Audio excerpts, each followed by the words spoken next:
Pihak kepolisian dari Polda DIY memberikan keterangan terkait kronologi serta kondisi pasca terjadinya insiden di kawasan Babarsari DIY. Seperti diberitakan sebelumnya, sekelompok orang disebut melakukan perusakan ruko hingga pembakaran sejumlah motor yang ada di kawasan Babarsari, Sleman pada Senin 4 Juli 2022.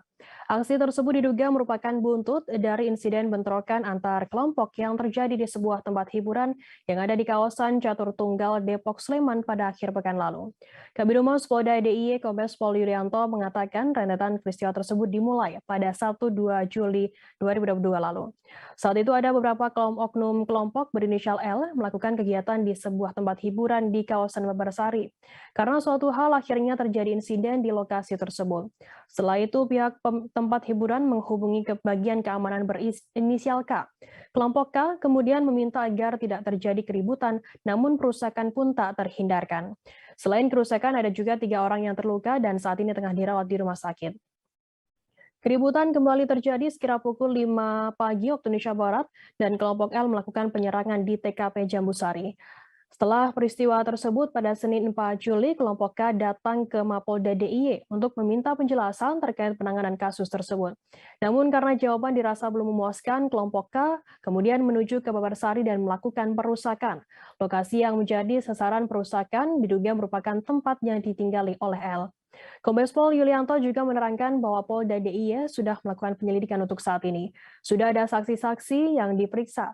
Pihak kepolisian pun sudah mengantongi gambaran pelaku. Untuk itu, ia meminta agar masing-masing kelompok menahan diri. Terkait kasus penganiayaan tersebut, Polda DIY membagi dalam 3 laporan polisi.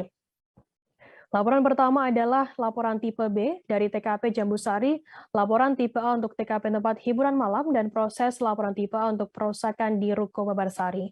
Pihaknya mencatat total ada 6 orang yang mengalami luka akibat senjata tajam. Sementara untuk perusakan di Ruko Babarsari berupa kerugian material, yakni ruko dan sepeda motor. Berikut akan kami tampilkan Tribuners keterangan dari Kabid Humas Polda DIY Kombes Pol Yulianto. Menjelaskan peristiwa yang berefek sampai dengan hari ini.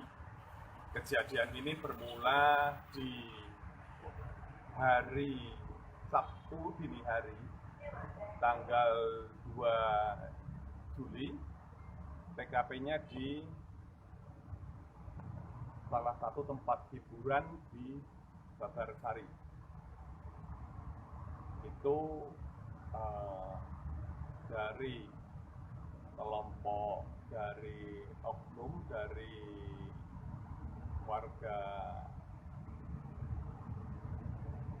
NTT itu ada di situ. Kemudian terima kasih sudah nonton. Jangan lupa like, subscribe, dan share ya.